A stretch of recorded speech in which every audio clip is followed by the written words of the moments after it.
Hey y'all, thank you for tuning in today. Today we've got 9 tips for selling an investment property in the Birmingham market. My name is Rob.h.drum. I'm a real estate broker at eXp Realty here in Birmingham, and I'm also the team leader of the Birmingham Investments Group, where we specialize in helping investors buy and sell.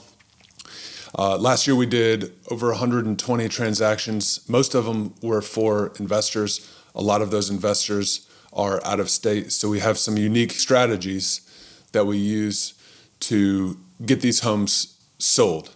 And there's some interesting questions that pop up a lot. So we wanted to make this video and go through a summary of the questions and how we respond to those questions and get homes sold for the most money in the quickest amount of time. So at Big, we are really focused, and our business revolves around connecting and educating. We really believe in connecting with our clients, with our vendors, with everyone, and building relationships.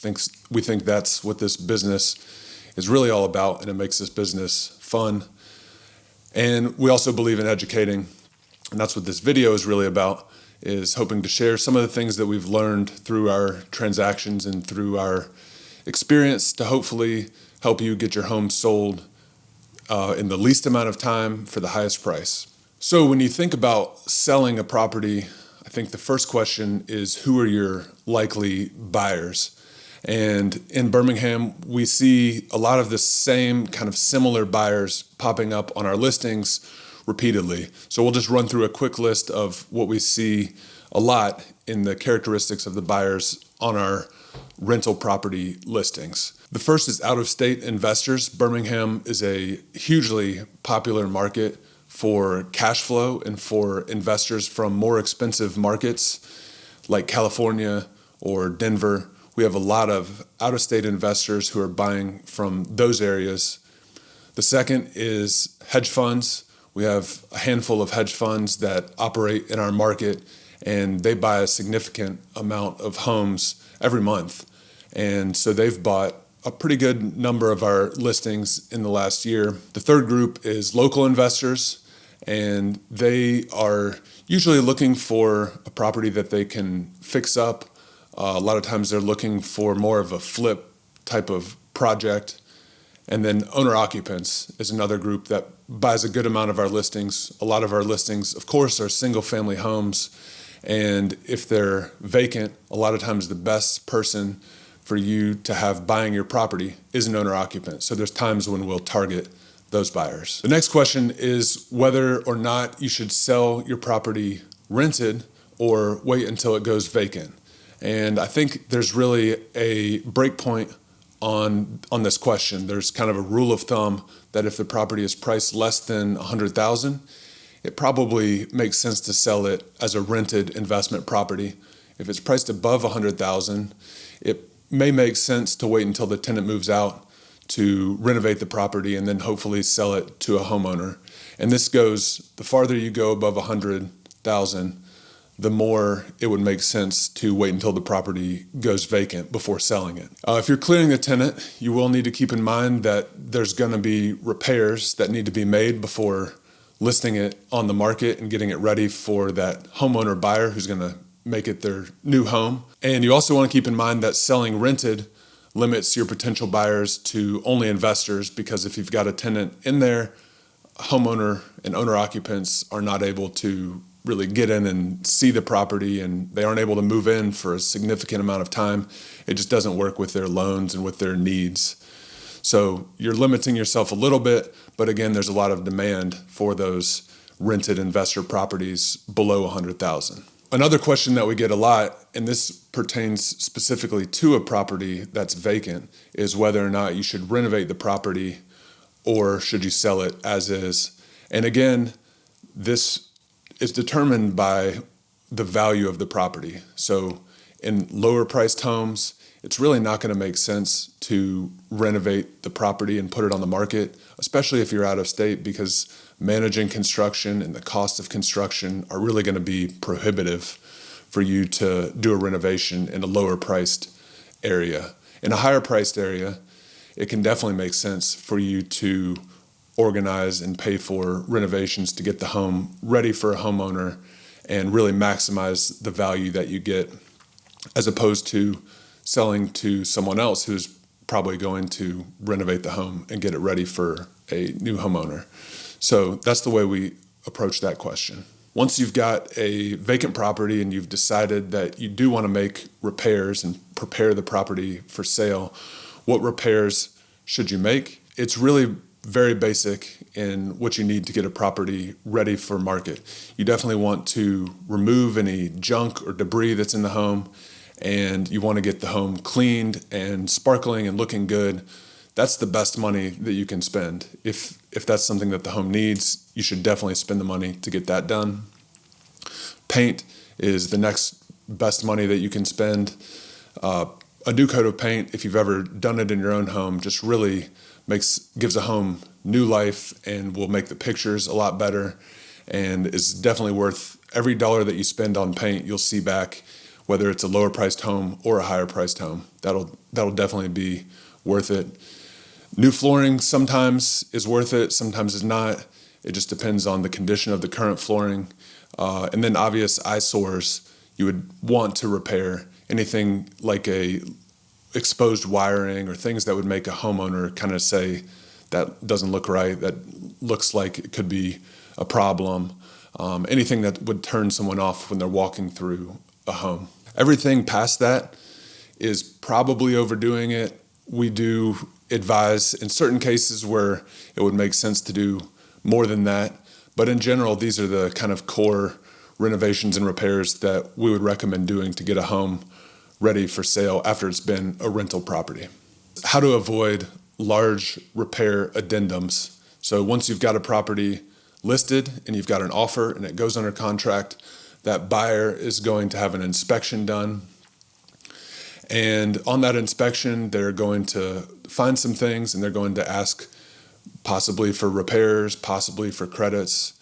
And we've come up with a couple strategies to limit and kind of control that process and make it the best outcome for our rental property owners, a lot of whom are out of state and are not able to coordinate repairs very easily. The first thing that's definitely worth doing, we did this recently, is disclosing any major issues that you know anyone's going to find, disclosing that up front, and making sure that any potential buyer, before they go under contract, knows about those issues. The second is pre-listing inspections. That's something that we do on tenant-occupied properties that will allow you to get a really good feel for what that inspector is going to find before the buyer even sends an inspector. And if there's anything that is affecting the tenant's quality of life or anything that's going to really scare a potential buyer, you can go ahead and make those repairs. Or what also happens is we will send that inspection report to potential buyers before they even go under contract, because on those tenant-occupied properties, a lot of times we're not able to accommodate showings with tenants living there. And so on those tenant-occupied properties, we'll send your pre-listing inspection report to a potential buyer before they even go under contract and agree to a price. And that way, when they inspect the property, there's no surprises and therefore smaller or unnecessary repair addendums. So the next question is, how do we handle showings on investment properties? If the property on one of our listings is vacant, we will usually auto-approve showings and allow agents to book a showing for their clients at their convenience. That's the way to really maximize the number of showings that you get and get people into the property to see it and see if it might be a fit for them. On tenant-occupied properties, which a lot of our listings are tenant-occupied, we take a little bit of a different approach, and we do not allow showings until an offer is at least presented, usually accepted. And again, sometimes we'll be able to provide an inspection report to the potential buyer. They'll already have the information as far as the rent amount the recent repairs and maintenance that you've done, the payment history of the tenant. A lot of the things that are really going to be important to them, they already have. And so showings are usually actually unnecessary on tenant-occupied properties. And again, a lot of times the buyer is not living in the house. So a lot of times they actually live in an entirely different state.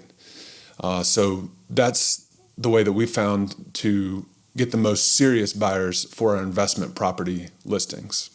So how do we market properties? The first way is MLS and all the distributions online that we have with Zillow and Realtor.com. Our properties are all listed on those sites. And what's really important on those sites is having great photos if we can get them. If the property's vacant, we'll absolutely have as many good interior photos as we can get. And we try to get anything that's renovated and really looking good. We'll have professional photos that make the house just look incredible. And then on tenant occupied properties, we will make every attempt to get good pictures.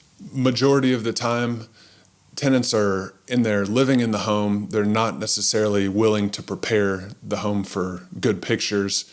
And a lot of times it's better just to have some quality exterior pictures and a description as far as rent and how the home has been renovated and the current condition of the home.